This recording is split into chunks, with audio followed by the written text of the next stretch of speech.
Hello friends, welcome to our channel Learn from Listening with Varun. This video is the first video in our channel, so subscribe to our channel. Let's get into the video. Today's chapter was Power Sharing, first chapter in Democratic Politics 10th class. Let's overview the lesson. With this chapter, we resume the tour of democracy that we started last year. We noted last year that in a democracy all power does not rest with any one organ of the government. An intelligent sharing of power among legislature, executive and judiciary is very important to the design of a democracy. In this and the next two chapters, we carry this idea of power sharing forward. We start with two stories from Belgium and Sri Lanka. Both these stories are about how democracies handle demands for power sharing. The stories yield some general conclusions about the need for power sharing in democracy. This allows us to discuss various forms of power sharing that will be taken up in the following two chapters. First topic: Belgium and Sri Lanka. Belgium is a small country in Europe, smaller in area than the state of Haryana. It has borders with France, the Netherlands, Germany and Luxembourg. It has a population of a little over 1 crore, about half the population of Haryana. The ethnic composition of this small country is very complex. Of the country's total population, 59% lives in the Flemish region and speaks Dutch. Language. Another 40% people live in the Wallonia region and speak French. Remaining 1% of the Belgians speak German and the capital city Brussels. 80% people speak French while 20% are Dutch-speaking. The minority French-speaking community was relatively rich and powerful. This was resented by the Dutch-speaking community, who got the benefit of economic development and education much later. This led to tensions between the Dutch-speaking and French-speaking communities during the 1950s and 1960s. The tension between the two communities was more acute in Brussels. Brussels presented a special problem. The Dutch-speaking people constituted a majority in the country, but a minority in the capital. Let us compare this to the situation in another country.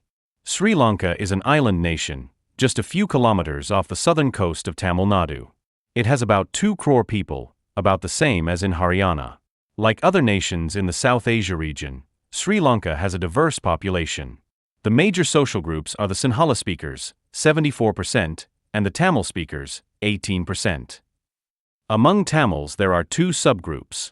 Tamil natives of the country are called Sri Lankan Tamils, 13%. The rest, whose forefathers came from India as plantation workers during colonial period, are called Indian Tamils. As you can see from the map, Sri Lankan Tamils are concentrated in the north and east of the country. Most of the Sinhala-speaking people are Buddhists, while most of the Tamils are Hindus or Muslims. There are about 7% Christians, who are both Tamil and Sinhala. Just imagine what could happen in situations like this. In Belgium, the Dutch community could take advantage of its numeric majority and force its will on the French and German-speaking population. This would push the conflict among communities further. This could lead to a very messy partition of the country. Both the sides would claim control over Brussels. In Sri Lanka, the Sinhala community enjoyed an even bigger majority and could impose its will on the entire country. Now, let us look at what happened in both these. Second topic of this lesson was majoritarianism in Sri Lanka. Sri Lanka emerged as an independent country in 1948. The leaders of the Sinhala community sought to secure dominance over government by virtue of their majority. As a result, the democratically elected government adopted a series of majoritarian measures to establish Sinhala supremacy.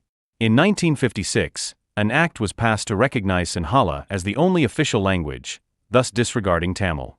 The governments followed preferential policies that favored Sinhala applicants for university positions and government jobs. A new constitution stipulated that the state shall protect and foster Buddhism. All these government measures, coming one after the other, gradually increased the feeling of alienation among the Sri Lankan Tamils.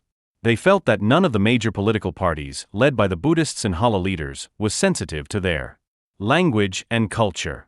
They felt that the constitution and government policies denied them equal political rights, discriminated against them in getting jobs and other opportunities, and ignored their interests. As a result, the relations between the Sinhala and Tamil communities strained over time. The Sri Lankan Tamils launched parties and struggles for the recognition of Tamil as an official language, for regional autonomy and equality of opportunity in securing education and jobs. But their demand for more autonomy to provinces populated by the Tamils was repeatedly denied.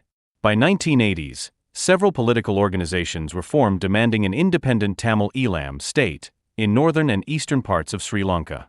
The distrust between the two communities turned into widespread conflict. It soon turned into a civil war. As a result, thousands of people of both the communities have been killed. Many families were forced to leave the country as refugees, and many more lost their livelihoods. The civil war has caused a terrible setback to the social, cultural, and economic life of the country. It ended in Third topic of this lesson was accommodation in Belgium. The Belgian leaders took a different path. They recognized the existence of regional differences and cultural diversities. Between 1970 and 1993, they amended their constitution 4 times so as to work out an arrangement that would enable everyone to live together within the same country. The arrangement they worked out is different from any other country and is very innovative. Here are some of the elements of the Belgian model. Number 1, the constitution prescribes that the number of Dutch and French-speaking ministers shall be equal in the central government. Some special laws require the support of majority of members from each linguistic group. Thus, no single community can make decisions unilaterally. Number 2, many powers of the central government have been given to state governments of the 2 regions of the country. The state governments are not subordinate to the central government. Number 3, Brussels has a separate government in which both the communities have equal representation. The French-speaking people accepted equal representation in Brussels because the Dutch-speaking community has accepted equal representation in the central government. Number 4, apart from the central and the state government, there is a third kind of government. This community government is elected by people belonging to one language community, Dutch, French, and German-speaking, no matter where they live.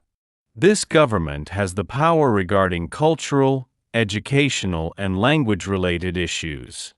You might find the Belgian model very complicated. It indeed is very complicated, even for people living in Belgium.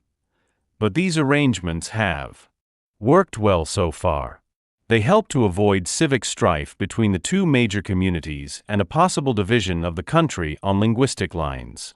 When many countries of Europe came together to form the European Union, Brussels was chosen as its headquarters.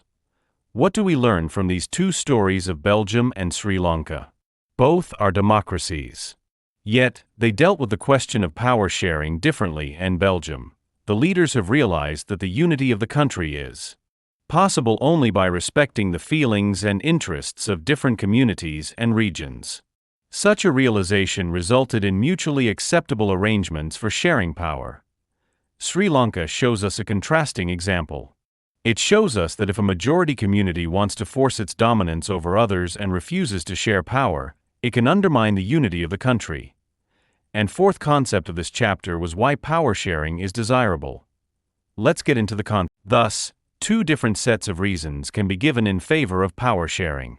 Firstly, power sharing is good because it helps to reduce the possibility of conflict between social groups. Since social conflict often leads to violence and political instability, power sharing is a good way to ensure the stability of political order. Imposing the will of majority community over others may look like an attractive option in the short, but in the long run it undermines the unity of the nation. Tyranny of the majority is not just oppressive for the minority, it often affects majority adversely as well.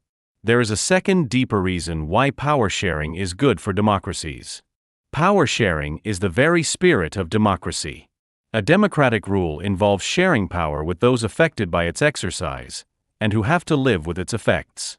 People have a right to be consulted on how they are to be governed. A legitimate government is one where citizens, through participation, acquire a stake in the system. Let us call the first set of reasons prudential and the second moral. While prudential reasons stress that power sharing will bring out better outcomes, moral reasons emphasize the very act of power sharing as valuable. Last and 5th concept of this chapter was forms of power sharing. The idea of power sharing has emerged in opposition to the notions of undivided political power. For a long time, it was believed that all power of a government must reside in one person or group of persons located at one place. It was felt that if the power to decide is dispersed, it would not be possible to take quick decisions and to enforce them. But these notions have changed with the emergence of democracy. One basic principle of democracy is that people are the source of all political power. In a democracy, people rule themselves through institutions of self-government. In a good democratic government, due respect is given to diverse groups and views that exist in a society. Everyone has a voice in the shaping of public policies. Therefore, it follows that in a democracy, political power should be distributed among as many citizens as possible. In modern democracies, power sharing arrangements can take many forms. Let us look at some of the most common arrangements that we have or will come across. One, power is shared among different organs of government, such as the legislature, executive, and judiciary. Let us call this horizontal distribution of power because it allows different organs of government placed at the same level to exercise different powers. Such a separation ensures that none of the organs can exercise unlimited power. Each organ checks the others. This results in a balance of power among various institutions. Last year, we studied that in a democracy, even though ministers and government officials exercise power, they are responsible to the parliament or state assemblies. Similarly, although judges are appointed by the executive, they can check the functioning of executive or laws made by the legislatures. This arrangement is called a system of checks and balances. Two, power can be shared among governments at different levels: a general government for the entire country and governments at the provincial or regional level. Such a general government for the entire country is usually called federal government. In India, we refer to it as the central or union government. The governments at the provincial or regional level are called by different names in different countries, and in India, we call them state governments. This system is not followed in all countries. There are many countries where there are no provincial or state governments. But in those countries like ours, where there are different levels of government, the Constitution clearly lays down the powers of different levels of government. This is what they did in Belgium, but was refused in Sri Lanka. This is called federal division of power. The same principle can be extended to levels of government lower than the state government, such as the municipality and panchayat. Let us call division of powers involving higher and lower levels of government vertical division of power. We shall study these at some length in the next chapter. 3, power may also be shared among different social groups, such as the religious and linguistic groups. Community government in Belgium is a good example of this arrangement. In some countries, there are constitutional and legal arrangements, whereby socially weaker sections and women are represented in the legislatures and administration. Last year, we studied the system of reserved constituencies in assemblies and the parliament of our country. This type of arrangement is meant to give space in the government and administration to diverse social groups who, otherwise, would feel alienated from the government. This method is used to give minority communities a fair share in power.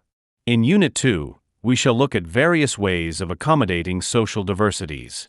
4, power-sharing arrangements can also be seen in the way political parties, pressure groups, and movements control or influence those in power. In a democracy, the citizens must have freedom to choose among various contenders for power. In contemporary democracies, this takes the form of competition among different parties. Such competition ensures that power does not remain in one hand. In the long run, power is shared among different political parties that represent different ideologies and social groups. Sometimes this kind of sharing can be direct, when 2 or more parties form an alliance to contest elections. If their alliance is elected, they form a coalition government and thus share power. In a democracy, we find interest groups, such as those of traders, businessmen, industrialists, farmers, and industrial workers. They also will have a share in governmental power, either through participation in governmental committees or bringing influence on the decision-making process. In Unit 3, we shall study the working of political parties. Last this chapter was end. If you like this video, please subscribe, like, share this video to your friends and comment how the video was. Please subscribe channel Learn from Listening with